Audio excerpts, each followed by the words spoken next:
Então, prazer todo mundo. Meu nome é Vitória, eu sou advogada ambiental do Machado Meyer.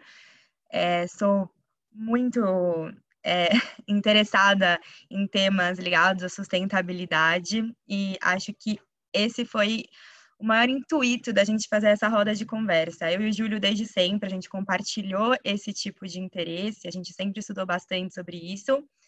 E a gente quis chamar pessoas de frentes diferentes para contar um pouquinho para a gente sobre a prática deles em sustentabilidade, como é o cotidiano deles. E acho que no final é isso, né? São pessoas diferentes, de frentes diferentes, mas com um único fim, né? Que é tentar manter o equilíbrio entre o meio ambiente, a economia e os aspectos sociais. Então, primeiro eu queria que o Eduardo falasse um pouquinho da Revolução Solar e um pouquinho sobre ele, sobre a ideia. Por favor, Eduardo. Só antes um pouquinho, desculpa, Eduardo. Boa, Porque Júlio. eu estava fora para tentar resolver aqui algumas questões aqui com a Zika que tinha entrado, e aí aconteceu alguma coisa, mas ela já voltou, tá todo mundo aqui. Eu queria me apresentar também como mediadora, sou o Júlio, eu tenho 24 anos e eu sou advogado, acabei de me formar na PUC São Paulo em Direito, e eu tenho experiência na área ambiental no Veriano Advogados, também me interesso muito por essa questão da sustentabilidade. Eu sou amigo íntimo da Vicky desde a infância, do Bialik, um colégio judaico que a gente participou. E hoje a gente está aqui fazendo um evento pela Moshe House, que é uma organização sem fins lucrativos internacional judaica. E é uma organização voltada para jovens judeus. A gente faz diversos eventos aqui na casa.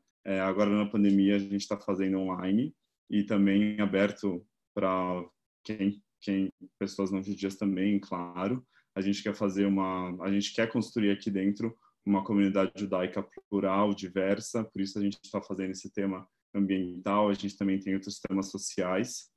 Então, muito obrigado por estarem aqui, é muito feliz também ter convidados jovens para falar sobre sustentabilidade e outros temas. Então, a liderança jovem para a gente é uma coisa muito importante a gente ver acontecer, né? Obrigado a todos por estarem aqui. E é isso, eu me apresentei um pouco, a Vicky se apresentou um pouco também como mediadora. E agora eu vou deixar o Eduardo falar um pouco sobre ele. Depois o Alan se apresenta, a Zika também. E aí a gente começa uma rodada a gente vai fazer uma pergunta geral para todos responderem. E depois a gente faz perguntas específicas sobre a atuação de cada um. E, por fim, a gente vai fazer as perguntas do público com um tempinho que sobrar. Então, quem está aqui assistindo, obrigado a todos pela presença. Fiquem à vontade para mandar perguntas aqui no chat. Quem quiser também ligar a câmera, também fica à vontade. A gente quer fazer uma conversa mais informal mesmo. Então, é legal a gente ter, mesmo que virtualmente, um olho no olho para saber com quem que a gente está falando. E então é isso, a previsão de término do evento. A gente acabou começando 7h10, 7h15, então mais ou menos umas 8h10, 8h15, a gente está pensando em finalizar. Agora com você, Eduardo. Valeu, Júlio.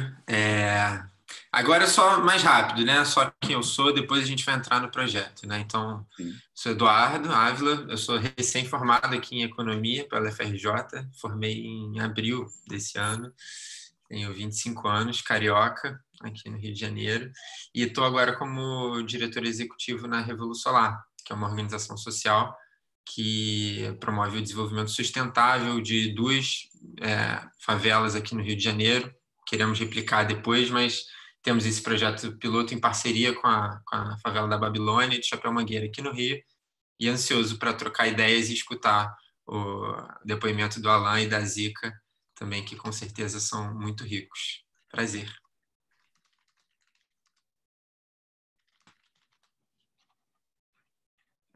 Agora o Alan pode se apresentar também, por favor. Boa noite, pessoal, tudo bem? Bom, meu nome é Alan, eu sou gestor ambiental de formação, né? Me formei na Escola de Artes, Ciências e Humanidades, a famosa USP-Leste. Nosso curso é bem novo, né? Ele fez, se não me engano, 11 anos, né? Então, ele está bem novo ainda. Por isso que eu faço questão de contar da universidade. Bom, eu atuo na Natura desde 2015. Já tive a oportunidade de passar por alguns temas, sempre na área de sustentabilidade. E hoje a gente se divide em 3 causas, né? Amazônia Viva, Cada Pessoa Importa e Mais Beleza Menos Lixo, né? Hoje eu estou dentro da causa Mais Beleza Menos Lixo, e a gente cuida principalmente da parte de resíduos de carbono, toda a estratégia de resíduos de carbono. Então, a gente olha bastante para as nossas embalagens, para os nossos resíduos de produção e de logística. Então, primeiro eu queria agradecer também a oportunidade de estar aqui conversando com vocês. Acho que é sempre legal a gente ter oportunidade para falar um pouco sobre sustentabilidade. Obrigado. Muito obrigado, Alan. Agora, a Zica, por favor, pode se apresentar.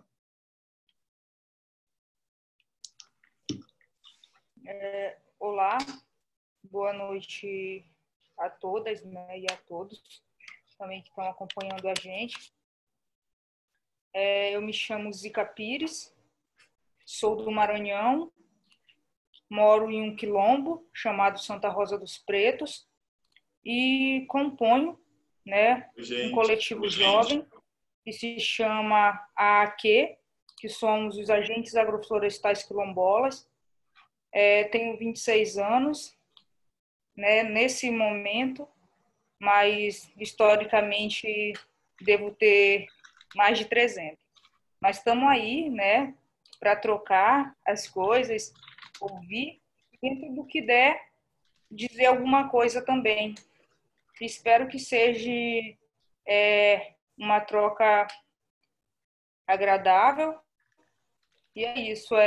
Sou formada também em Pedagogia da Terra pela Universidade Federal do Maranhão, mas é isso, né? Estamos aqui para construir uma conversa boa. Obrigada, Zica. Então, eu acho que a gente, enfim, após a apresentação de todos, a gente já pode passar para a nossa primeira rodada de perguntas, né, específicas, e para cada um falar um pouquinho da sua atuação, no seu contato com a sustentabilidade. Então, a gente vai começar com o Eduardo. Eduardo, que a gente queria primeiro perguntar para você, e que você contasse um pouquinho, sobre a Revolução Solar, quando que ela surgiu, falar um pouco do projeto e também como que foi ser indicado como finalista de um prêmio na ONU, né? Acho que foi o prêmio Jovens Campeões da Terra. Que incrível! A gente queria que você contasse um pouquinho sobre isso, do desafio de conseguir efetivamente colocar os 3 pilares da sustentabilidade em prática, né? O meio ambiente, os aspectos sociais e os aspectos econômicos em uma empresa. Perfeito. Como eu falei na primeira fala, a gente tem esse propósito de promover o desenvolvimento sustentável das comunidades de baixa renda, das favelas, através da energia solar, né? Só que, para a gente promover o desenvolvimento desses territórios, a gente tem que entender como funciona na prática esses territórios, a questão de acesso à energia, né? Qual é a realidade dele, quais são as dores e tal.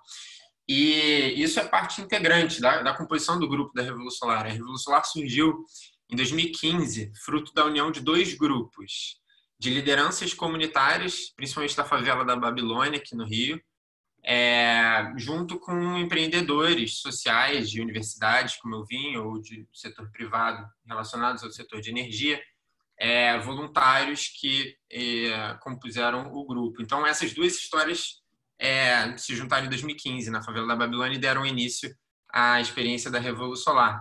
O contexto de energia na favela é revoltante, gente. Normalmente tem um mito muito grande, né, quando se pensa em uma ideia, um imaginário social, quando se pensa em favela e energia, que está todo mundo no gato lá, né? Conexões clandestinas, para quem não conhece o termo, roubar energia. E não é verdade. A gente fez uma pesquisa em 2017 na favela da Babilônia e descobriu que 60% da população está regularizada, paga pela energia e paga caro pela energia, paga muito caro. As residências são quem paga a tarifa mais cara, muito mais cara do que comércio e indústria, e proporcionalmente em relação à renda, a população de baixa renda é a que paga mais caro do que os mais ricos, em relação ao orçamento da família, né, com despesas de energia. Então, para eles é muito inacessível o atual serviço. Então, e além de uma questão de preço, tem uma questão de qualidade do serviço também. As quedas de luz são muito mais frequentes e duradouras nas favelas do que nas outras áreas da cidade. O atendimento é de má qualidade. Lá dentro eu vejo, você liga para a distribuidora atender, demora 1, 2 semanas, fica sem luz, enquanto que no asfalto, que a gente diz, né, que são as regiões fora da cidade, vem rápido o atendimento. E tem outra coisa que a gente descobriu nessa pesquisa, que é revoltante, é que a cobrança por energia que é feita lá não é pelo consumo real das casas, e sim por uma cobrança por estimativa. Então, eles pegam o que a comunidade consome e rateiam entre todo mundo que está ali. Então, você tem casos de famílias que ficam 1, 2 semanas viajando e vem a conta de luz de R$500, eles não podem pagar. Então, antes da gente julgar quem faz, acho que a gente tem que entender o contexto que eles passam. Então, é um clima de insatisfação, não só de alto preço e qualidade ruim, mas de insatisfação e de impotência em mudar o sistema muito grande. Então, esse é o clima que a gente atua. Tá? Então, surgiu em 2015 a Revolução Solar com esse propósito. E o que a gente faz? Além de instalações de energia solar que reduzem as despesas com energia, promovem uma autonomia e a sustentabilidade dentro da comunidade, além dessas instalações para geração de energia limpa na comunidade, a gente tem uma frente de capacitação profissional também dos moradores, como eletricistas, instaladores solares. Então, são eles que fazem as instalações, a manutenção das placas, e uma frente de oficinas infantis também com as crianças da comunidade sobre sustentabilidade, energias renováveis. Aí esses 3 eixos é o que a gente chama da nossa metodologia do ciclo solar. Uma frente retroalimenta a outra e todas elas promovem o envolvimento total da população local em todas as etapas do projeto. E aí a gente vinha fazendo desde 2015 um modelo de instalações individuais, ou seja, casa a casa. E a gente percebeu que para replicar de forma sustentável esse modelo, esse modelo não ia ser o mais adequado. Então, esse ano a gente começou uma nova estratégia de instalação, que é o modelo da cooperativa de energia solar. Você instala num lugar só e distribui, compartilha aquela energia entre muitas famílias. E o projeto piloto a gente vai fazer agora, no segundo semestre de 2020.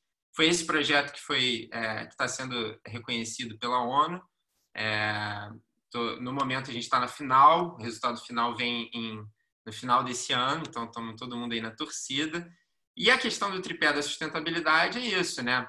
É um pilar também nosso. A gente olha o ambiental, pela questão da energia limpa e da educação ambiental, o social, pela geração de empregos, essa mudança desse estigma da favela e a integração da favela na cidade com aspecto positivo, e o econômico, puxando patrocínios, editais, doações, mas também com um componente nesse projeto da cooperativa, que os cooperados vão pagar mensalmente para a cooperativa parte das economias que eles tiveram na conta de luz. Ou seja, é bom para eles, já que eles já saem desde o primeiro mês economizando na conta de luz, e esses recursos são acumulados num fundo comunitário, que é gerido pelos próprios moradores, que vai remunerar os trabalhadores locais que trabalham no projeto e financiar a expansão da usina dentro da comunidade. Esse é basicamente o que a gente faz e o nosso momento agora. Nossa, Eduardo, que incrível. Realmente eu fiquei encantado com esse projeto. Ele meio que abarca tudo mesmo do que a gente prega do desenvolvimento sustentável. Então, nossa, isso de vocês darem autonomia na questão de energia deve ser um alívio, e ainda, além disso ainda, diminuir a conta no fim do mês, a participação comunitária das crianças e tudo mais. Realmente, parabéns, realmente merece estar nos finalistas aí do Prêmio da ONU, estamos na torcida. Agora eu queria saber um pouco da Zika. Você se apresentou como quilombola, queria entender mais ou menos o que significa para você isso de ser quilombola, queria entender um pouco do coletivo que você faz parte, dos desse grupo de jovens que praticam atividades agroflorestais, né? E você também se define como defensora da natureza. Eu queria entender como tudo isso faz parte da sua vida, a questão da sustentabilidade. Vamos lá, né? Uma pergunta boa essa, Júlio, né? E até hoje, né? Nessa vida, nessa passagem, é muito corriqueiro ouvir como é ser quilombola, o que é ser quilombola, esse entendimento mesmo, que às vezes é difícil a compreensão. Eu parto primeiro, de repente até apresentando uma outra possibilidade de narrativa, que não é o que é ser. A gente não pode entender o que é ser quilombola, porque não é o ser. Eu sou pedagoga, né? Assim, para que a gente entenda, eu sou pedagoga, você é advogado. Então, dentro da possibilidade da escolha, a gente escolhe certas coisas. Dizer que é quilombola, não, porque é algo que se nasce. Eu digo que sou quilombola porque, historicamente, eu sei de onde eu pertenço, né, a que povo eu pertenço e de que modo eu faço parte desse sistema no qual nós estamos, assim, agora falando enquanto preta, no qual nós estamos atirados, no qual nós fomos atirados. Eu pertenço ao povo Jeje, né? Sou de Guiné-Bissau, que fica no norte de África, e sou, né, descendente de pessoas que foram escravizadas nessa terra, que se chama Pindorama, mas muitos também chamam de Brasil. Então, é esse o processo, né? É ter justamente essa consciência identitária. Se dizer quilombola é ter a consciência identitária e saber de que tripé nós pertencemos. Se da parte do invasor, se da parte dos originários ou da parte dos africanos que foram sequestrados para ser escravizados nessa terra. Então é isso, né? Penso que por aí. Agora, falar sobre como eu digo que sou defensora da natureza. Digo que defendo a natureza porque antes de defender o humano, eu defendo a terra, que é o princípio ao qual nós pertencemos. Do pó nascemos, ao pó retornaremos. Isso é fato. Nós somos terra e retornaremos para a terra.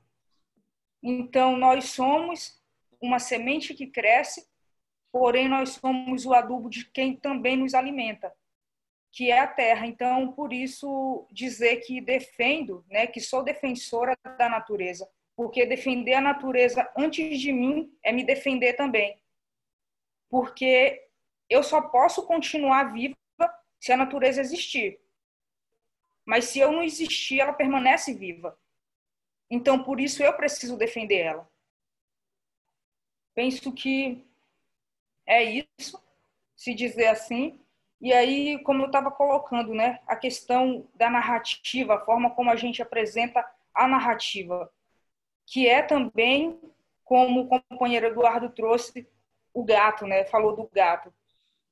Sim, é uma narrativa que na nossa cabeça, e eu digo isso me entendendo enquanto favela também, porque a gente tem a compreensão do que a favela são quilombos urbanos, né? A gente não vê com maior profundidade essa discussão, mas nós temos essa consciência, porque somos nós que somos expulsos de nossas terras para estarmos em algum canto do que vai ser apresentado como uma possibilidade de vida moderna, como o meio urbano, o espaço globalizado, e muitas vezes não é. Então, que isso é importante, eu pego essa fala dele para reforçar, por conta de como a narrativa é apresentada mesmo. Aqui a gente tinha, né, como assunto pensar também o meio ambiente. E isso me chamou a atenção, porque a gente não pode falar em partes, a gente só pode falar em totalidade. A gente não está em um meio, né? A gente vive um todo ambiente, um todo ambiente que compreende mato, bicho, gente, tudo. Porque quando a gente fala em partes, às vezes a gente corre o risco de dizer que certa coisa é possível e certa coisa não é. Mas quando a gente fala do todo, a gente defende o todo. Então a gente fala do todo ambiente, né? Já não tem nem a compreensão do meio, porque a gente vive mesmo na totalidade. Então, acho que foi isso só que você perguntou. Espero ter respondido.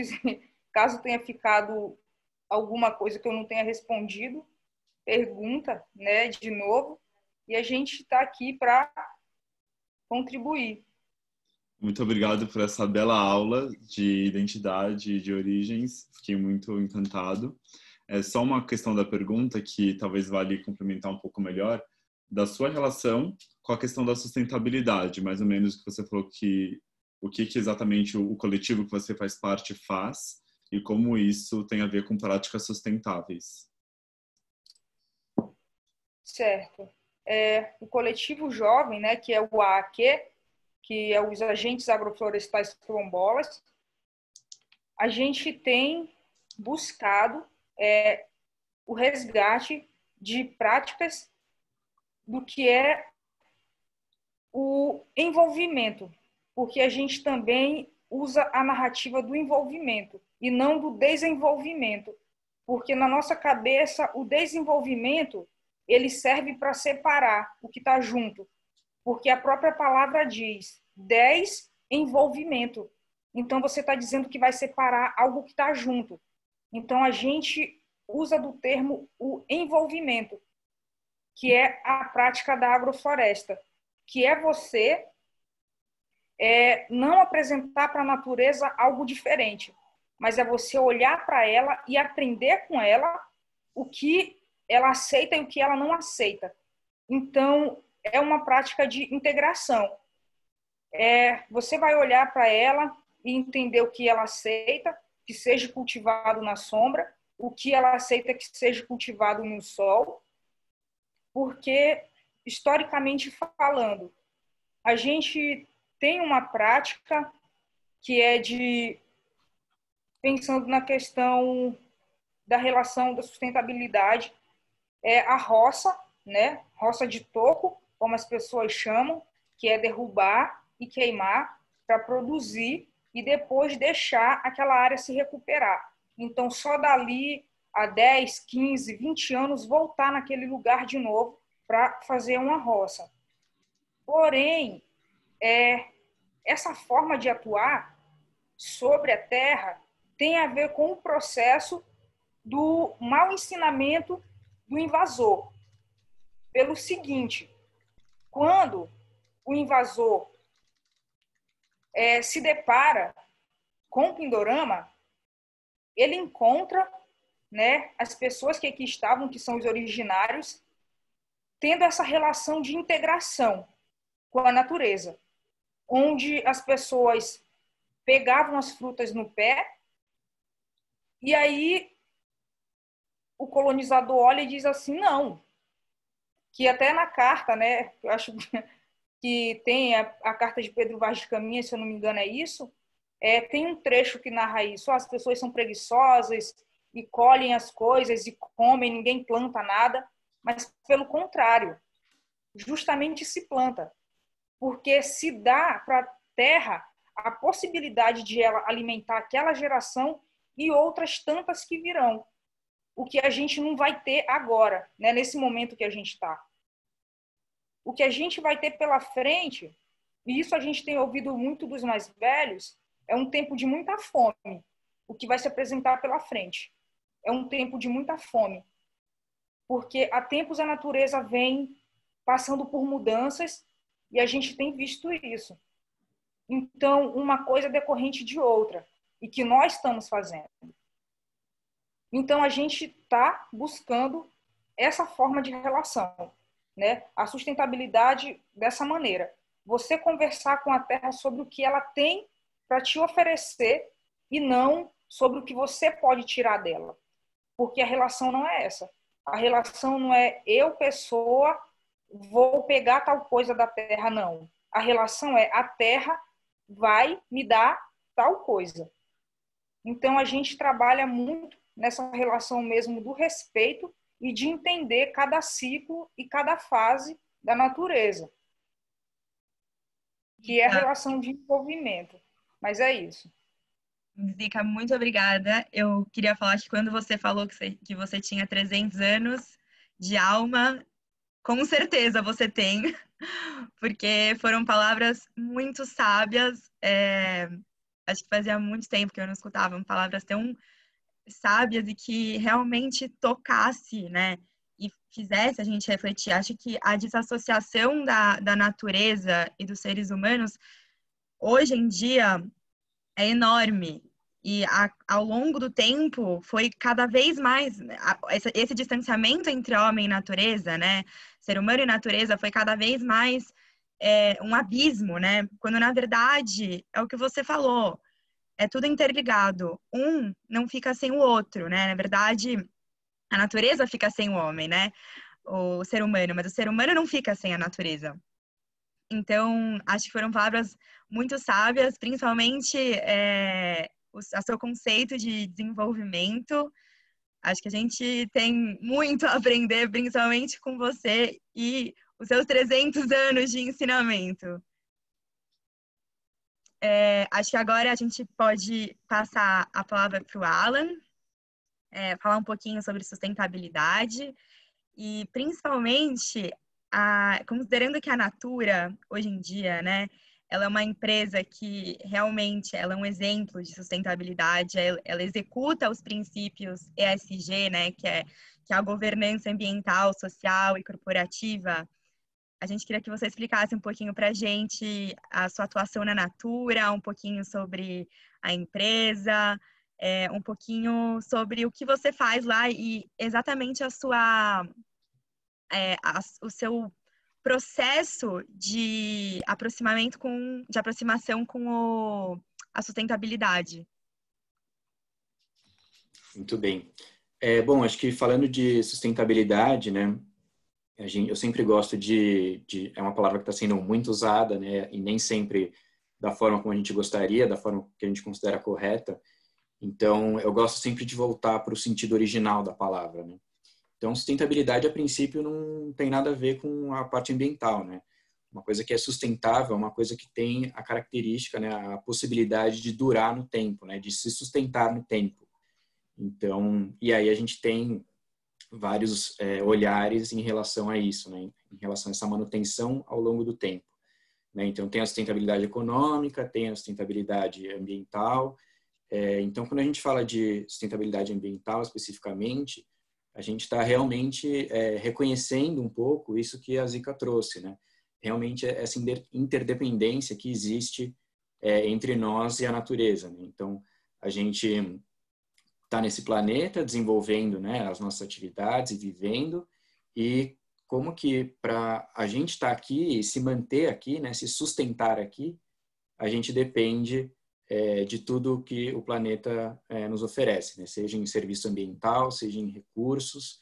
Então, nos sustentar no planeta é ter uma atitude, né? Ter visões, ter ações que vão permitir a nossa manutenção aqui. Então, acho que sustentabilidade é nesse sentido. E aí, falando mais da minha atuação na Natura, então, como eu comentei, eu estou dentro da sustentabilidade na parte de Mais Beleza Menos Lixo, onde a gente vai olhar principalmente a questão dos resíduos e a nossa estratégia de carbono.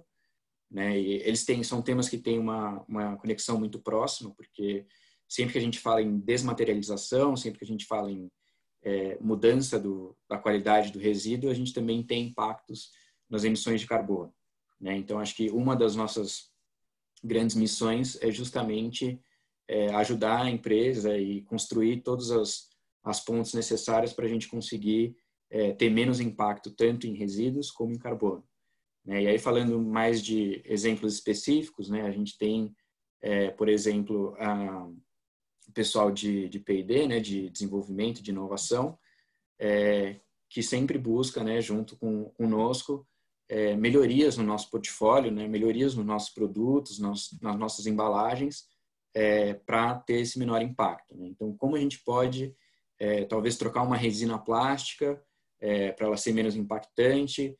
Então, partir de um PET virgem para um PET reciclado. O PE também, que a gente mudou para o PE verde, que ele vem da cana-de-açúcar, então ele tem uma origem renovável, não petroquímica, né? No processo de crescimento da cana, ela absorve carbono.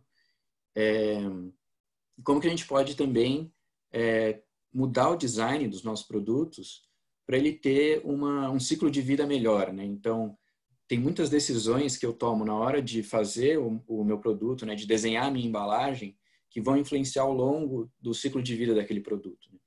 Então, eu posso tomar alguma decisão que vai facilitar a reciclagem daquela embalagem depois, no futuro. Então, ter essa visão geral do processo é importante, né? E aí, falando não só de embalagem, mas também de outros tipos de resíduo, né? Toda operação da empresa, ela gera resíduos, né? Então, como a gente pode, de alguma forma, também olhar para isso e ter melhorias, né? Então, a gente tem um modelo de caixas retornáveis, né? Então, é um modelo de caixa que, bom, ele permite o reuso, né? Então, a gente pode reusar uma caixa mais de uma vez. Claro que isso tem uma limitação, mas a gente já evita o consumo de uma caixa nova. Então, acho que tem diversas ações que a gente promove ao longo de todo o processo produtivo da Natura, né? E também do desenvolvimento de produtos, do desenvolvimento de embalagens, que são importantes nesse sentido, né? E aí a gente tenta fazer uma coisa bastante integrada. Então, quando a gente fala, né, eu mencionei aqui o consumo de materiais reciclados, a gente também tem um programa que faz toda a construção de cadeia de logística reversa de materiais, né? A gente trabalha com cooperativas que, né, recebem esse material da coleta seletiva. Esse material vai para os nossos convertedores, que vão transformar o que é resíduo em resina, né, em resina reciclada, e a gente incorpora isso nas nossas embalagens. Então, ter essa noção do ciclo completo também é muito importante para a gente conseguir mitigar um pouco os nossos impactos, né, e ter, ao longo dessa cadeia, também geração de valor, né? A gente também olha para o trabalho das cooperativas, como que é o papel deles nisso, como que eles também estão inseridos de uma forma melhor, né, do que uma situação de catador de rua, né? Então, a gente tem uma preocupação com a forma com que eles trabalham, né? Se ele tem acesso a EPI, se ele está sendo bem remunerado, se o ambiente de trabalho ele é favorável. Então, esse olhar completo, né, da cadeia é importante. Acho que a gente se preocupa bastante em todas as ações que a gente faz como empresa, porque quando a gente fala, né, você falou que a Natura é muito reconhecida por isso, é reconhecida porque a gente procura sempre ter coerência na nossa ação e ter consistência ao longo do tempo, né? Então, as ações que a gente tem, elas não são pontuais, né? Desde 83 que a gente tem refil, né? Foi bastante pioneiro no refil, e desde então a gente sempre vem tendo a nossa atuação sempre associada com a parte de sustentabilidade. Muito legal, Alan, essa questão da logística reversa, principalmente para mim, é um tema que me instiga muito. Realmente, uma empresa, por exemplo, a Natura, que coloca produtos no mercado, eu fico pensando, nossa, quantas embalagens por dia são produzidas e tal, e onde isso vai parar, às vezes no oceano, às vezes em lixões, enfim. Mas a empresa ter essa preocupação de ver alternativas mostra para a gente que existe, né, uma alternativa sustentável, que não necessariamente todas as empresas precisam ficar só gerando lixo mais lixo, e sim cuidar de todo o processo, não só do material da embalagem, como também das questões trabalhistas, né, das condições de vida de quem está nesse processo da reciclagem, da logística reversa e tudo mais. Então, agora que a gente entendeu um pouquinho mais sobre as atuações de cada um na área da sustentabilidade, a gente queria fazer uma pergunta geral, primeiro, para entender mais ou menos, não tem como não falar do contexto caótico que a gente está vivendo. A ONU e outras organizações chamaram a atenção do mundo, que, na verdade, o modo como a gente explora os recursos naturais facilita o surgimento de pandemias. Então, o fato da gente desmatar leva os animais para outras áreas que eles não estavam antes. O fato da gente criar animais em grande escala e confinados também, e também muito próximos de nós e nosso grande consumo de animais, também também facilita o surgimento de zoonoses e, no fim, leva a uma pandemia. Vocês acham que esse trauma que está todo mundo passando agora da pandemia causada por um vírus, né, provavelmente derivado de algum animal, você acha que isso chama a atenção das pessoas e vai marcar essa geração para as próximas, para que a gente mude a forma como a gente está explorando o meio ambiente, como a gente consome animais, por exemplo, ou cria animais? Como é que vocês veem esse pós-pandemia, que é o título, né, da nossa conversa, baseado nesse contexto que eu falei? Fiquem à vontade, acho que é uma pergunta para os três, se os três puderem dar uma pontuadinha. Eu acho que podemos começar com o Eduardo, que falou primeiro também, depois a gente vai alternando. Beleza. Ótima pergunta, faz a gente pensar, né? Um gancho que eu queria... aprendi já duas grandes coisas aqui. Uma com a Zika, do conceito de desenvolvimento. Vou levar para o grupo da gente repensar, porque a gente bota que nosso lema é o desenvolvimento sustentável. Já escutei outras pessoas criticando esse conceito de desenvolvimento sustentável. A aula agora dela, vou conversar com o pessoal, vamos ver. Obrigado pela aula. E com o Alan, de sustentabilidade, coisa de se manter no tempo, adorei. Pós-pandemia, eu acho que esse momento de reclusão e de reflexão fez a gente repensar, assim, algumas práticas. Uma coisa que eu acho que vai ser, né? Outra é que eu quero que vai ser. Eu quero que sejam que aconteçam mudanças radicais. Não sei se vai acontecer ou não, não sei. Vi que durante esses últimos meses teve essa reflexão. A gente fez uma campanha na Babilônia Chapéu Mangueira contra o coronavírus, para cestas básicas, itens de medicamento, higiene, que esses territórios ficaram bem desamparados pelo poder público nesse momento. E a gente viu uma quantidade altíssima de doações, de mobilização da sociedade civil para essa situação emergencial. Então, já um primeiro sinal positivo. Agora, no pós-pandemia, a gente manter, né? Para manter essa linha de pensamento, esse tipo de ação para soluções mais estruturais, né? Sociais, econômicas e ambientais. Não sei, espero que sim. A gente tem uma grande diretriz, né, para a humanidade que é a Agenda 2030 da ONU. Inclusive, depois, eu queria muito saber a opinião da Zika quanto a essa questão de agenda global, assim, mas a gente pode deixar para depois. Mas a gente, pelo que eu entendo agora, a gente tem uma diretriz clara, que são 17 objetivos, né, do desenvolvimento sustentável, uma agenda para a humanidade até 2030. Mas uma coisa que eu tenho aprendido muito nos últimos dias, nas últimas semanas, meses, e aprendi agora aqui, é a gente olhar mais para os ensinamentos da população originária aqui do Brasil, da população de afrodescendentes, porque foi um modelo europeu, assim, ou americano, seja como for, mas moderno, que levou a gente para a atual crise, né?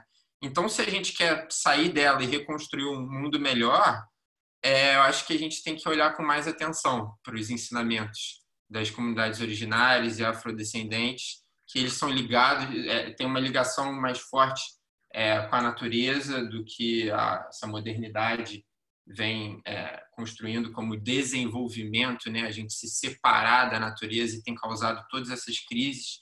Inclusive o Diney, que é uma liderança comunitária na favela que a gente atua, tem uma frase que eu acho muito boa. Ele fala sempre que a solução ambiental para as cidades vai vir das favelas, vai vir das áreas pobres.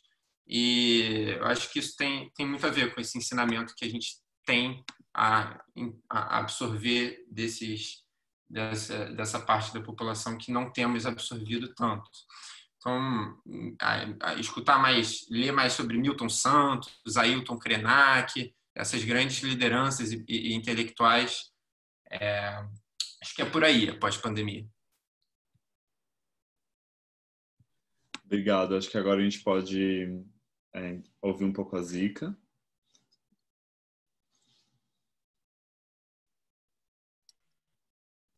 Só pedir, por gentileza, né, Júlio, que você repita mesmo a questão. Sim. Então, a questão é basicamente entender se esse trauma que a gente está passando da pandemia e o fato da gente entender que essa pandemia está acontecendo muito por causa da atuação do homem na natureza, pelo desmatamento ou criação em massa de animais, se esse trauma da pandemia vai servir para as pessoas entenderem que a gente tem que mudar urgentemente a forma como a gente explora recursos naturais. Se você entende que pós-pandemia vai ter essa retomada sustentável da economia e das práticas econômicas, dessa vez mais sustentáveis.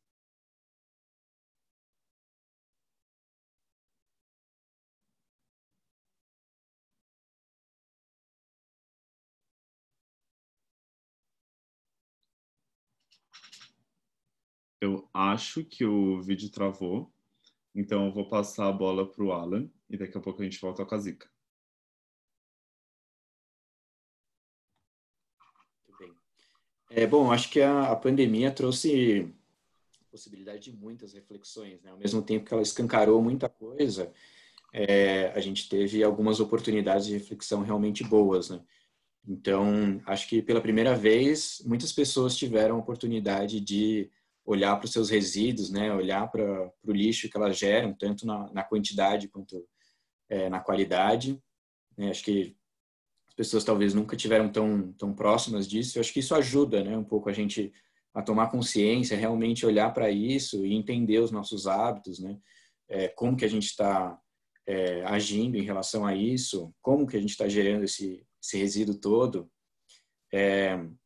Também a gente teve uma possibilidade de aproximação, né, daquilo que a gente consome como alimento, né? Então, se perguntar um pouco, né, de onde vem o meu alimento, né, o que eu estou consumindo, preparar os próprios alimentos. Acho que essa é uma relação muito importante, que pelo menos no meu caso, eu tive a oportunidade de fazer todas as refeições em casa, né, que antes era só uma, agora são todas. Então, realmente, a gente fica com uma relação mais próxima e que acho que é muito importante para essa reflexão dos nossos hábitos e do que a gente pode realmente fazer em relação a isso. Eu acho que, olhando de uma forma mais ampla, né, também trouxe a importância, né, a relevância do poder público, né, como que a gente consegue justamente ter uma atuação que vai nos ajudar nesse sentido, né, e aí seja no contexto de pandemia ou fora dele, né. Então, essa atuação também é importante, mas a minha preocupação é a mesma do Eduardo, né? Quanto que a gente vai manter disso, né? Então, a gente fez muitas reflexões, eventualmente mudou muita coisa. Acho que a questão da solidariedade apareceu bastante forte, né? Mas quanto que a gente realmente mantém disso depois da pandemia, né? Quais são os hábitos que a gente mudou e que foram para melhor, que a gente realmente está disposto a manter e intensificar, né, eventualmente. Então, a minha maior preocupação é essa. Acho que a gente teve bastante impacto nas atividades econômicas, né? Se a gente olhar, por exemplo, viagem aérea, que é uma área que, né, tem bastante impacto em emissão de carbono, né, por conta do combustível, a gente teve uma redução bem drástica, né? Mas a gente já sabe que, mesmo com toda essa redução das atividades econômicas, a gente não teve patamares né, reduções tão significativas assim das emissões, né? Pelos relatórios que a gente tem, elas teriam que ser ainda maiores e mais duradouras, né? E aí falando de anos. Então, realmente, a gente precisa de mudanças disruptivas, né? A gente precisa de mudanças que realmente vão mudar o ponteiro. Então, de novo, minha preocupação é quanto que a gente consegue realmente manter disso depois da pandemia, para realmente a gente conseguir uma mudança efetiva nos rumos que a gente está caminhando. Muito obrigado, Alan. Acho que a gente estabeleceu aqui com a Zica. Só puxando o gancho, Zica, a gente está querendo entender mais ou menos o título do nosso evento. Se você entende, lógico, ninguém aqui é futurólogo e tal, a gente está dando nossas impressões sobre o caminho que a gente está tomando e entendendo o momento atual para onde a gente pode chegar. Mas se você acha que a gente vai partir daqui para uma próxima em práticas mais sustentáveis na economia por causa desse trauma da pandemia, ou se a gente vai querer voltar tudo como era antes ou pior. Muito bem. Peço desculpa aí, né, a internet aqui, mas são coisas que acontecem. Assim, Júlio, eu acho que cabe primeiro uma pergunta para nós mesmos, que nós podemos fazer o exercício de nos questionar. Como o Eduardo bem disse, né? O que eu penso e o que eu quero, né? Assim, eu queria que fosse desse modo, porém há mais possibilidade de ser de outro. Mas eu penso que cabe um questionamento para nós. Que sustentabilidade nós pensamos encontrar depois que nós atravessarmos esse momento? Qual é essa sustentabilidade? Porque se nós buscarmos a sustentabilidade do homem, e isso pensando mesmo, questões de manutenção da economia, de que modo a gente mantém o país também a todo gás, tendo mais lucro, pensando em quanto a gente ganha, em quanto a gente perde. Assim, eu não queria dizer isso, mas eu me sinto, eu acho que obrigada até a dizer. A gente não caminha para nada diferente do que a gente estava e o que a gente está atravessando. Não caminha para nada diferente se o que nós pensarmos para essa sustentabilidade tiver a ver com a sustentabilidade do homem antes da natureza. Porém, se nós pensarmos de que modo nós vamos garantir a sustentabilidade da natureza, dos bichos e depois do homem, aí a gente tem uma perspectiva de futuro. Só desse modo. Se não for assim, a gente vai simplesmente retornar para o que a gente já conhece. E é olhar para o mundo hoje. Você falou sobre a questão de como a gente consome, né, carnes, animais, tudo assim, enlouquecidamente. Mas será que a gente precisa de tanto? É a mesma coisa de olhar para a terra e pensar no que a gente pode extrair de matéria-prima. Seja para uma sacola plástica, seja para um computador, seja para um celular, para qualquer coisa. seja para qualquer coisa. A gente olha para a Terra como um lugar onde só tem a oferecer e não tem nada para receber. Mas não é assim. E a gente está vivendo para ver isso. Dói quando a gente pensa no tanto de mortos que de repente nem era o momento de ser ainda. Mas nós, enquanto humanos, somos responsáveis pela fome que a Terra passa nesse momento. A Terra tem consumido os seres humanos como nós temos consumido ela. É proporcional. A gente tirou da Terra o que ela conhecia como parte dela, porque nós somos alimento da Terra também. Mas nós temos vivido em uma lógica de tirar, tirar, tirar e tirar. A gente está passando por isso agora. Ela está pegando o que ela está tendo falta. É igual ao nosso corpo. Nós somos terra e água. A natureza é do mesmo modo. Quando a gente, às vezes, tem um problema de saúde e vai buscar se tratar, o nosso corpo identifica que a gente está tendo necessidade de determinada coisa. E a gente precisa repor. É assim que acontece. A Terra está tendo necessidade do que nós temos arrancado dela. É o minério, é o petróleo, é a água, é a mata, tudo. Ela sente falta. Ela sente falta porque antes de nós, ela é um corpo vivo. É desse modo, se a preocupação não for antes com ela, a gente vai voltar para o que é conhecido e de um modo pior. É ruim dizer isso, mas é preciso. A gente volta para uma coisa de um modo muito pior. Porque, assim, quem tem criado a desgraça não é a natureza. O problema não é o coronavírus. O problema somos nós, que criamos o desequilíbrio e matamos o que não podemos matar.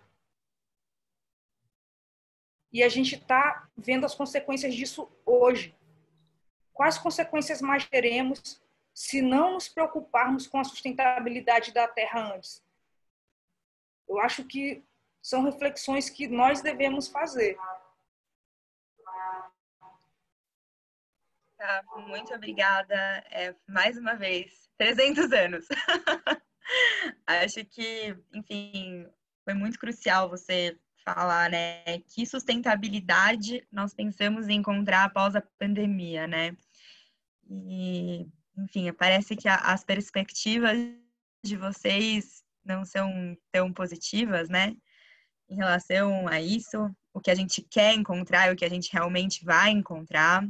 A gente quer encontrar um mundo melhor, mais consciente, que pensa em práticas sustentáveis, que pensa na natureza, mas infelizmente talvez isso não aconteça, embora seja um momento crucial, né, para falar de sustentabilidade, e muitas empresas e muita gente, a sociedade inteira está voltando os olhos para isso. A gente não sabe se efetivamente a pandemia vai surtir algum efeito nos nossos hábitos em sustentabilidade.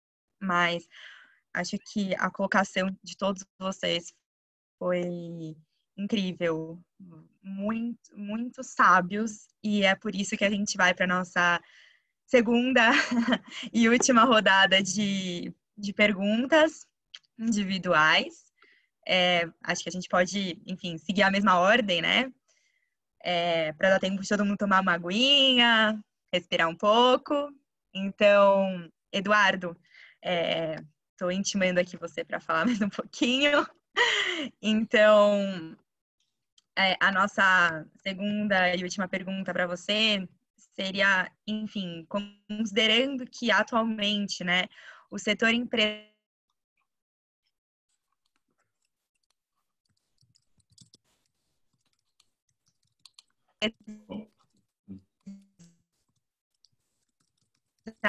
vem apostando muito, acha que é rentável e viável apenas a utilização de energias renováveis para mover o mundo? Acho que você consegue responder essa pergunta até porque você leva energia para um pequeno mundo, né? Que são as favelas. Então, se você puder dar uma visão sua. Tá.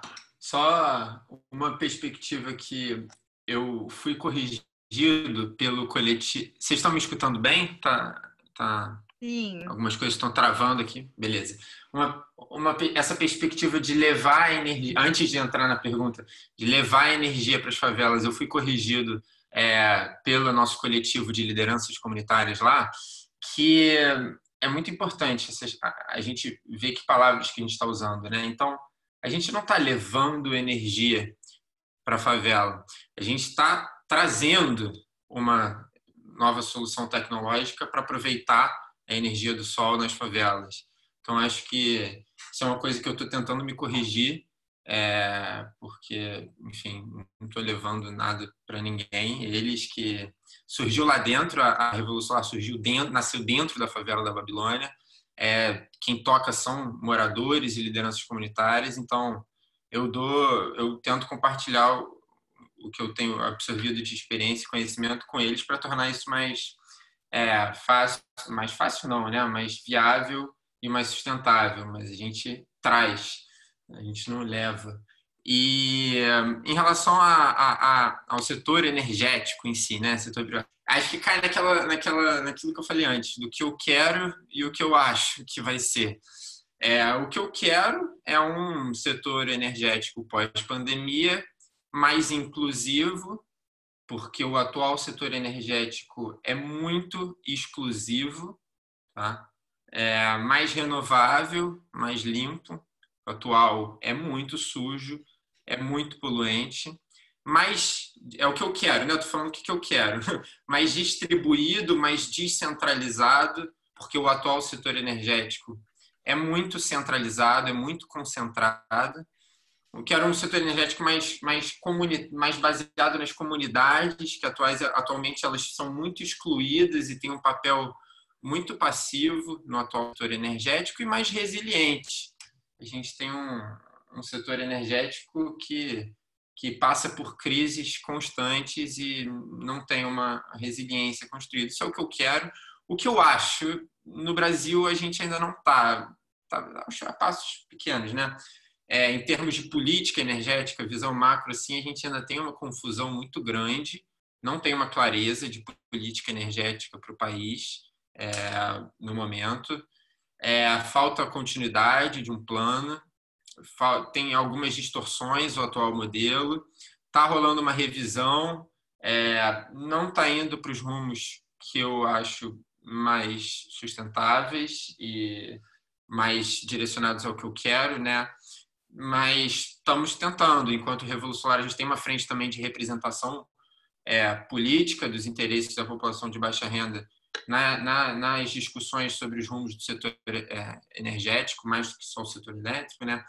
Então, não está indo para um caminho bom, mas a gente está tentando direcionar para que vá. Se é viável, se vai ter demanda crescente, né? A demanda de energia renovável com certeza é crescente. Países no mundo inteiro têm metas de transformar a matriz energética, todas deles descarbonizada, ou seja, baseada em energia renovável até 2030, alguns 2040, outros 2050. Então, com certeza, a energia solar e a energia eólica ficam cada vez mais baratas. Na última década, por exemplo, a tecnologia da energia solar é que ficou mais barata entre todas as energias. Ficou 85% mais barata na última década. Enquanto isso, a tarifa da energia convencional, né, que é o modelo atualmente vigente, mais que dobrou o preço na última década. Então, é uma energia mais cara, cada vez mais cara, e a outra cada vez mais barata. Então, e a tendência é continuar caindo esses custos. Então, com certeza, isso ninguém discorda no setor energético, que vai continuar crescendo a demanda por energias renováveis, vão ficar cada vez mais baratas, principalmente solar. Tem muitos estudos aí que mostram a viabilidade disso, para quem se interessar em aprofundar depois, sobre a viabilidade da gente ter um setor energético só renovável. O Greenpeace fez um estudo disso em 2016, chamado Revolução Energética, com R entre parênteses, evolução energética. É rentável, quem investe mais em energia renovável é o setor privado e não o setor público. É viável, economicamente, gera mais empregos a energia solar e energias renováveis do que o modelo antigo de energia. Lá nos Estados Unidos, o Trump bate muito nessa tecla, né, de que não é viável energia renovável porque a gente vai perder os empregos do carvão. Só que em 2017, nos Estados Unidos, o setor de energias renováveis gerou mais empregos do que carvão, petróleo, gás, tudo isso junto. E custos estão caindo também, então é viável. Tecnicamente é viável, sim. Claro que não só solar, porque o sol bate só durante o dia, mas a gente integrar solar com eólica, com pequenos hidrelétrica de pequeno porte, não essas loucuras que estão acontecendo no norte e no nordeste do país, mas pequenas hidrelétricas, sem muito... para aproveitar o movimento das águas para gerar energia de pequeno porte é viável. Juntar com biomassa também, com tecnologias de armazenamento de energia que estão ficando cada vez mais baratas. Você compor uma matriz diversificada, porque ninguém quer apertar o interruptor, né, para ligar a lâmpada e não ter luz, né? A gente tem um princípio básico da gestão do setor de energia é sempre ter energia para a gente. Então, mas a gente tem que levar em consideração que nenhum tipo de energia é limpa completamente. Todas têm algum impacto social ou ambiental. A gente está sempre extraindo alguma coisa da natureza para gerar energia. Então, tem que ter isso em mente, mas fazer com que seja mais sustentável possível, porque para garantir conforto e necessidades básicas, a gente precisa de energia, né? Então, é viável. Acho que sim, mas os rumos têm que ser reconduzidos para que a gente chegue num futuro desejável.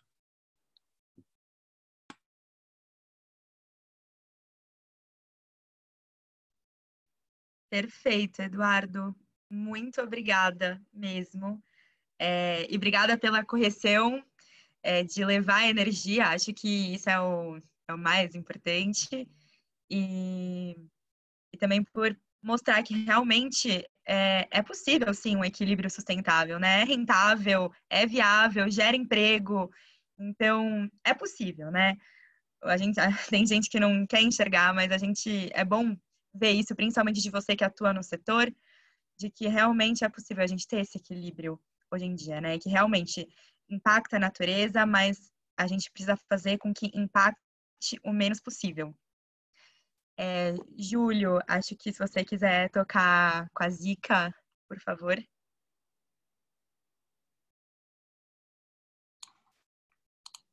A próxima pergunta para a Zica, da segunda rodada, queria entender, mas a gente queria entender as suas práticas sustentáveis. Por exemplo, a gente conversou um pouquinho antes, você falou para a gente sobre que vocês fazem agricultura de subsistência. Da onde vem esse conhecimento, essas técnicas e essas práticas na sua comunidade? Foi natural ou foi algo que, enfim, externo, enfim, baseado em algumas recomendações, sei lá, da ONU, ou foi uma coisa realmente de conhecimento? Você falou de ancestralidade e tudo mais. Como é que são esses métodos sustentáveis de agricultura? É possível a gente ter uma agricultura sustentável?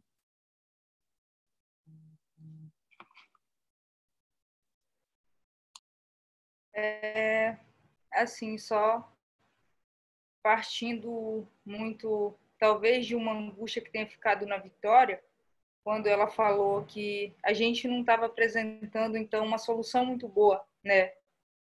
Pelo que se apresenta, pelo que a gente tem passado e que a gente vai encontrar. Mas a pergunta, é possível pensar uma agricultura sustentável? Eu acho que antes de chegar na agricultura, eu anotei algumas coisas, não é fugindo da pergunta não, mas que o Eduardo trouxe e que é importante pensar sobre a própria questão de buscar, né, um equilíbrio entre a energia solar e a eólica. E aí ele falou assim, que é impossível a gente não causar danos se a gente está tirando tudo da natureza. É verdade. E aí, quando ele falava isso, se a gente não olhar, não começar a olhar, e isso, mesmo assim, para o mais profundo, se nós não começarmos a olhar para o que a gente tem de policulturas, eu acho que dá para dizer isso, nós, enquanto humanidade, ainda vamos errar muito, muito, muito, muito. A gente não vai precisar de nada para nos destruir enquanto humanidade. Nós mesmos vamos criar, ou criamos, as ferramentas para a nossa própria destruição. Porque nada melhor do que o mundo para ensinar. E aqui eu queria trazer uma coisa, assim, que tem a ver com igualdade. A gente muitas vezes entende que a igualdade parte de buscar o que é semelhante.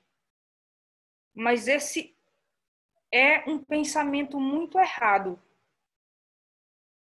A igualdade, a gente só vai conseguir entender a igualdade de fato quando a gente partir do diferente, do que nós temos de diferente. A base da igualdade é a diferença. Porque a gente tem que aceitar o que é diferente de nós e não igual. Enquanto nós não entendermos isso, a gente ainda vai errar muito. Se a gente pensa o modelo de agricultura que a gente vê no mundo hoje, a gente tornou do mundo um celeiro onde nós criamos bichos em massas, sem o menor respeito. A gente criou do mundo um grande celeiro onde a gente aprisiona tudo. E partindo principalmente do que a gente tem se alimentado. A gente olha para grandes campos de soja, grandes campos de milho, de tudo. E a gente, às vezes, tende a pensar que isso é um equilíbrio. Eu digo isso trazendo a própria questão da energia mesmo, que é algo essencial. E que na nossa cabeça a gente não deve pagar por nada que a natureza oferta. Nada. Se a gente busca elementos para transformar, nós apenas usamos o que já nos foi mostrado. Nós não criamos nada. Não criamos. Apenas moldamos de um modo específico para determinada necessidade. Portanto, nada nos pertence. Nada nos pertence. Mas a gente está todo o tempo buscando um preço para botar. Mesmo o custo-benefício baixo. A gente está falando em benefício. E aí, a questão... Por que eu estou dizendo isso? É olhar para a agricultura de um modo sustentável. Como que a gente consegue isso? A gente não consegue isso plantando gigantescos campos de arroz. Não consegue. Porque senão, o que a gente teria sobre a terra não era mata. Era um grande campo de arroz. Mas a gente, mesmo quando tem buscado alternativas para a sustentabilidade, nós buscamos a partir do monocultivo de tudo. O monocultivo, o monoempreendimento, o tempo inteiro. A gente está falando de uma monocultura mesmo, a cultura do um. o que eu crio, eu tenho que passar a mensagem de que aquilo é bom porque, globalmente falando, todo mundo tem que ter acesso. E não é assim. Porque senão a gente não teria a diferença da igualdade no mundo. A gente convive com frio, com calor, com morno, com tudo. O mundo não é só frio, não é só quente, não. Ele tem tudo ao mesmo tempo, o tempo todo. E aqui, eu acho assim, estou buscando responder pela questão da diversidade e de como a gente aprende com a possibilidade de uma sustentabilidade por meio do alimento, que é variedade. Quanto mais diferente, mais chances você vai ter de ter a garantia de alguma coisa. Porém, quanto mais igual for, mais as chances vão se reduzir. O Eduardo trouxe como exemplo a energia eólica. Não vou falar tanto da energia solar, porque não é algo que a gente tenha visto tanto aqui. Mas a energia eólica, ela é extremamente violenta para a natureza e também para as pessoas em volta. E eu digo isso, né, também falando de uma realidade a qual eu conheço. Não estou generalizando, estou falando da realidade na qual eu conheço. A gente tem aqui no Maranhão, no estado, os Lençóis Maranhenses. E muitas comunidades que vivem ali nos lençóis, por conta das grandes, eu vou dizer assim, usinas, né? Que são aqueles postes enormes onde tem a captação da energia. As pessoas naquela região estão em situações extremamente graves, de fome, de despejo, de expulsão, e a gente tem passado por outra coisa. Os lençóis, que são um fenômeno natural, estão secando e nunca secavam. Mas muitas das lagoas estão secando. E isso se deu a partir do momento em que foi implantado esse modelo sustentável de energia. Se a gente apresenta a mesma solução para todo mundo, a gente não está fazendo diferente do que já é conhecido. A gente só não está, por exemplo, plantando soja, mas está plantando imensas fábricas, imensas indústrias, seja de energia eólica, e isso assim não é uma crítica, não. É para que a gente possa refletir sobre de que modo a gente vai buscar alternativas. E a gente não busca alternativa tendo um padrão, mas trabalhando a diferença. Quanto mais possibilidades você conseguir, melhor. Porque se você apresentar uma possibilidade, é um grande erro que se comete. E aí, falando sobre, voltando para cá e já fechando, porque o nosso irmão também tem que falar, mas a gente tem visto outra coisa aqui, agora falando do quilombo. Enquanto a gente se preocupa em manter as pessoas na cidade vivas, o que a gente tem recebido é morte. Pelo seguinte, quando as coisas crescem na cidade, alguém precisou morrer para aquele crescimento acontecer. E nós que estamos, muitas vezes, no olho do furacão, é quem vemos isso. A gente vê o bom e a gente vê o mal. A gente se preocupa em manter toda a diversidade, em trabalhar a relação de integração com a natureza. Porém, o que a gente tem passado agora aqui, a gente não está tendo condições quase nem de permanecermos vivos para garantir que alguém mais permaneça. porque o governo federal, junto com o governo do estado, tem levado esse projeto da monocultura, que é o extermínio, não só nosso, o extermínio de vocês também, de todos nós. Porque estão querendo duplicar uma BR que corta o nosso quilombo no meio, que é a BR-135. Mas para carregar o quê? Será que é condições de sobrevivência ou condições de morte? Porque o que vai passar será soja. O que vai passar será caminhões transportando pedaços de trem que vão servir para uma mineradora que vai saquear ainda mais a terra, arrancar ainda mais minério, provocar ainda mais desequilíbrio e gerar uma pandemia no futuro ainda maior.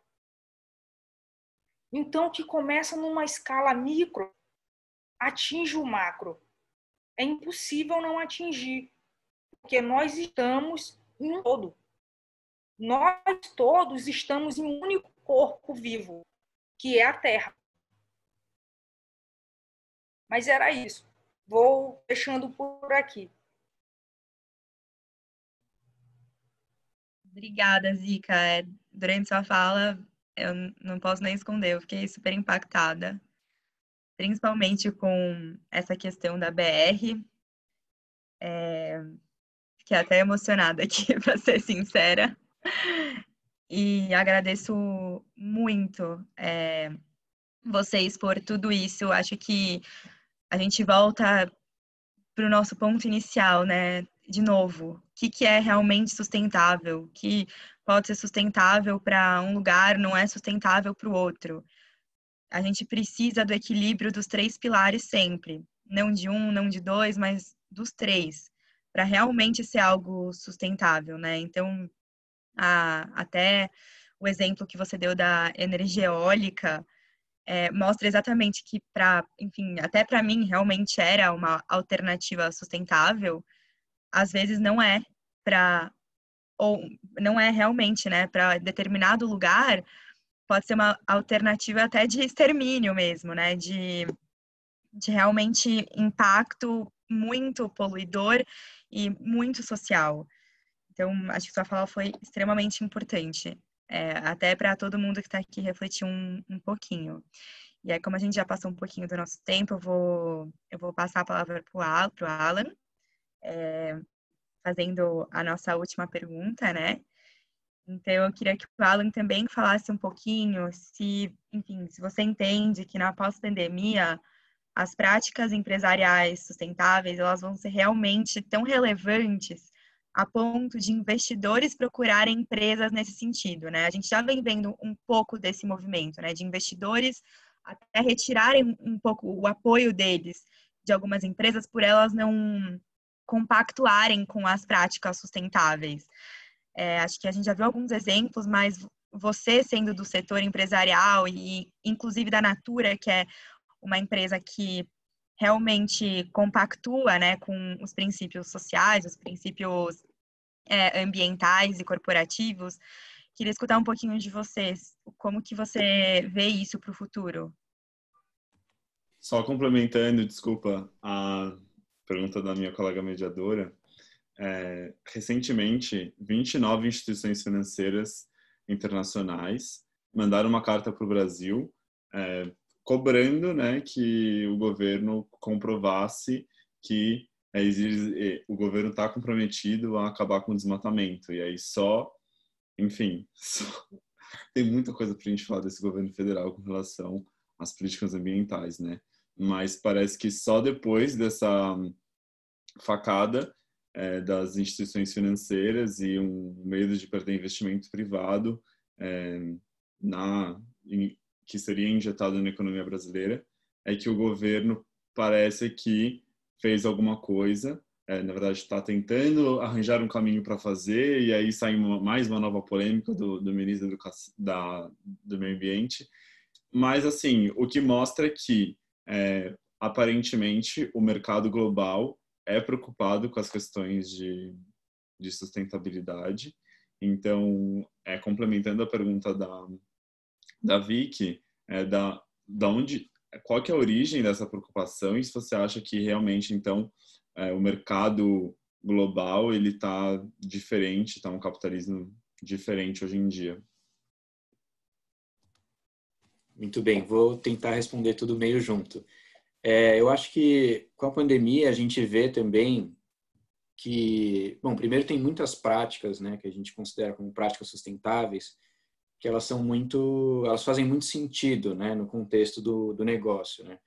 Então, ela vai ser uma prática sustentável, mas no fundo ela também traz alguma economia, né, no quesito financeiro. Às vezes traz uma eficiência maior no processo, né. Qualquer processo que você ganhe eficiência, ele também é uma questão de sustentabilidade, mas é uma questão de economia também.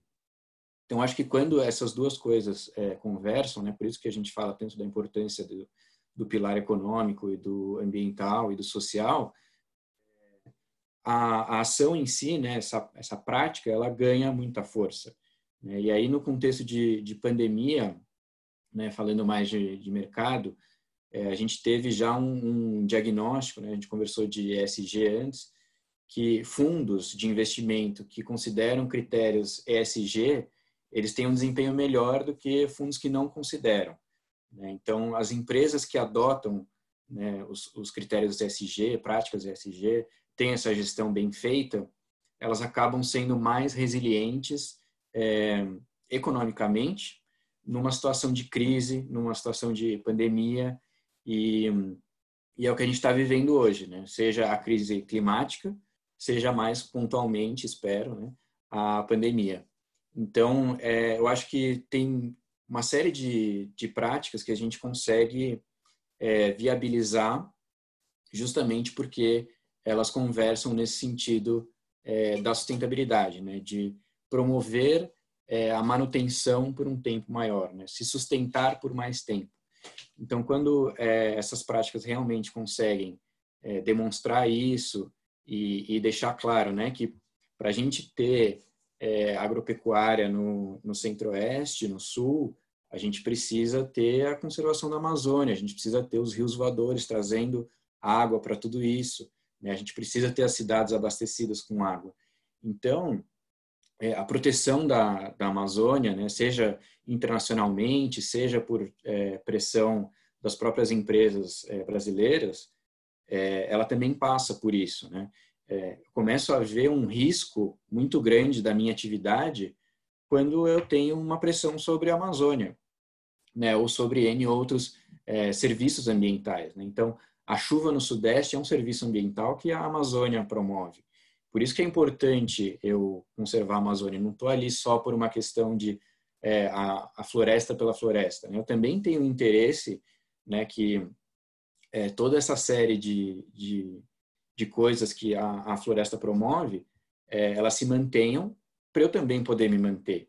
Então, acho que é um pouco dessa visão integrada que a gente vem comentando, né? Como que a gente olha a nossa sobrevivência, a nossa sustentação no planeta através dessas práticas.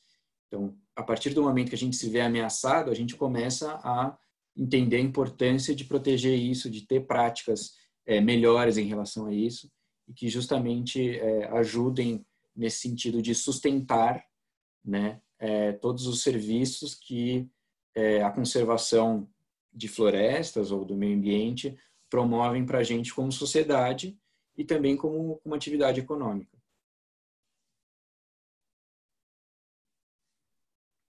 Maravilhoso. Nossa, realmente, assim, que aula que cada um de vocês trouxe hoje aqui. Eu estou saindo muito melhor do que eu cheguei. Maravilhoso também ver que a gente conseguiu reunir uma pessoa do Maranhão, outra do Rio, outra aqui de São Paulo e outras 50 pessoas que ficaram com a gente. Agora já diminuiu um pouquinho também por causa do tempo, mas outros 50 participantes que tiveram com a gente aqui.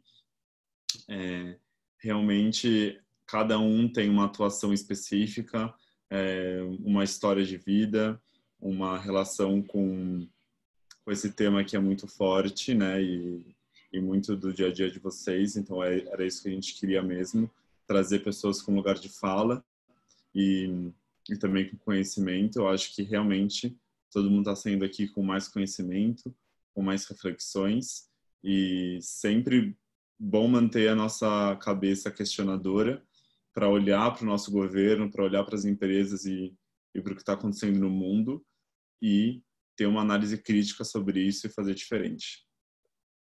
Muito obrigado pela presença de vocês. Acho que a Vicky pode dar umas palavrinhas finais também. Obrigada, Júlio. Eu também quero agradecer muito, realmente foi muito enriquecedor. Acho que todo mundo que participou da nossa conversa realmente vai sair mais reflexivo com tudo que foi dito aqui. Inclusive, eu recebi algumas perguntas no WhatsApp, o Júlio também. Enfim, por conta do tempo, a gente não vai conseguir fazer, e por uma questão democrática também, a gente quer que elas sejam endereçadas. Então, se o Eduardo, a Zica e o Alan pudessem depois compartilhar com a gente os e-mails, eu e o Júlio, a gente vai endereçar essas questões e depois passar para quem fez. Acho que é muito importante a gente manter esse contato. E acho, enfim, minhas palavras finais é o que eu falei desde o começo aqui, que é exatamente o que a gente vem discutindo, né? Como que vai ser o nosso futuro, o que é realmente sustentabilidade. Acho que vocês três deram pontos de vista diferentes, mas que são totalmente complementares. Acho que a atuação de vocês três é incrível. E acho que o mundo precisa que as diversas visões de sustentabilidade sejam sempre integradas, porque o que é sustentabilidade para uma pessoa não é sustentabilidade para outra, né? Então, acho que essa visão integrada pode ser que faça alguma diferença no futuro, e eu posso dizer assim, do coração, que vocês estão fazendo isso. Então, agradecer muito por vocês aceitarem nosso convite, participarem e exporem as ideias de vocês aqui. Sim, e só para complementar também, que agora me bateu, que, assim, cada um de vocês atua efetivamente. O Eduardo falou rapidamente dos objetivos do desenvolvimento sustentável. A gente não consegue aprofundar aqui, mas eu convido a todos a pesquisarem no Google melhor quais são os objetivos do desenvolvimento sustentável. Ele foi elaborado pela ONU, publicado em 2015, tem um acompanhamento para saber o desenvolvimento do atingimento desses objetivos, das metas específicas para cada país. A Zica falou isso de considerar, eu acho que a Caionete dela um pouco novamente, mas assim, a Zica falou isso de considerar a diversidade, considerar as especificidades regionais. Tudo isso está incluso nos Objetivos do Desenvolvimento Sustentável. Você pega a carta, ela é linda, eu acho que tem muitas respostas porque a gente está procurando, e tem várias alternativas muito práticas, e dinheiro, e governos, e métodos assim, realmente práticos de fazer acontecer. Eu não sei se a pandemia, com essa crise econômica, os governos vão ter dinheiro, ou as empresas, de investir nos Objetivos do Desenvolvimento Sustentável, se isso vai atrasar, ou ao contrário, todo o dinheiro que tem, a gente tem que investir nisso. Enfim, fica naquela questão do que a gente quer e do que vai acontecer. Mas agora eu convido a todos, quem puder, quem quiser, ligar a câmera para a gente tirar um print do nosso encontro tão lindo e tão enriquecedor, que as pessoas falaram com o coração. Então, quem quiser, quem puder, ligar a câmera para a gente fazer um print rapidinho e marcar esse encontro aqui. Lá vai. 1, 2 e... Espera aí, agora eu vou de novo, que tinha a Rafa com fundo florido ainda ligando a câmera, passando uma maquiagem. Vamos lá. 1, 2 e... Mais uma vez, que agora a gente ligou a câmera. Pronto, tirei. Não, tem mais uma segunda página, mas tudo bem. Vocês são muito lindos. Muito obrigado. Fiquem à vontade também para seguir nas redes sociais a Moishe House SP, @MoisheHouseSP. dos convidados, se vocês quiserem passar os seus contatos, com certeza acho que tem gente que vai querer ir atrás de vocês, talvez para futuras oportunidades. Se alguém de vocês também quiser dar uma palavrinha final, também fica à vontade. Dos convidados, quem, lógico, precisa ir, do tempo, também pode ir. Quem quiser ficar para discutir em grupos pequenos, entre vocês, mais coisa também, fiquem à vontade, a sala vai ficar aberta. Pessoal, eu queria aproveitar então só para agradecer o convite. Acho que sempre é legal ter a oportunidade de falar sobre sustentabilidade. E agradecer também o Eduardo e a Zica, né, pelas contribuições, acho que realmente foi bastante rico. E agradecer também quem acompanhou a gente, acho que foi muito legal poder falar com vocês. Obrigado.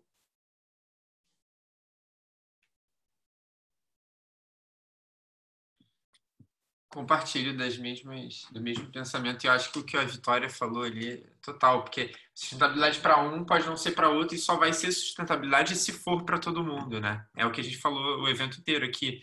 E esse evento de vocês faz na prática isso, de juntar diferentes visões de sustentabilidade para integrar elas e a gente achar um denominador comum. Então, parabéns, Vitória e Júlio, pela organização do evento e todo o pessoal da Mosh House. Alan e Zica também, obrigado pelas lições. Quero manter contato, nossas redes sociais é só jogar Revolusolar lá, que a gente fala sobre esse assunto direto. E não sei se tiver algum lugar para acompanhar o trabalho de vocês. Natura, claro, eu sei. Mas, Zica, não sei, do coletivo aí, se tiver como deixar algum lugar que vocês botam conteúdo, eu quero continuar aprendendo com o que você traz de ensinamento. Certo. Agradecer também, né, a cada um de vocês, agradecer a Vitória, ao Júlio, a você, Eduardo, ao Alan também, e dizer que foi um encontro bom, né? Eu acho que serviu em alguma escala para gente buscar melhorar um pouco. Espero que a gente tenha aprendido e possa sair com grandes interrogações, porque diz que a gente só aprende quando se questiona. A pessoa, quando tem muitos pontos finais, é difícil de aprender, mas quando tem muita interrogação, aprende muito. Isso é importante. Dá para acompanhar mais, sim, a gente, né? Só seguir a gente no Insta e também no Face pelo Consulta Prévia Quilombola, né? E dá para ver mais coisas específicas do Quilombo no Mundo Preto, que é o site mundopreto.com. E aí, penso que é isso, né? .com.br, né? O Mundo Preto, mundopreto.com.br. Então, obrigada mesmo, gratidão, né? E que a gente tenha construído boas reflexões. Foi muito bom para mim também poder ter ouvido cada um de vocês e espero de algum modo ter contribuído. Obrigada, pessoal. Obrigada, pessoal, foi demais.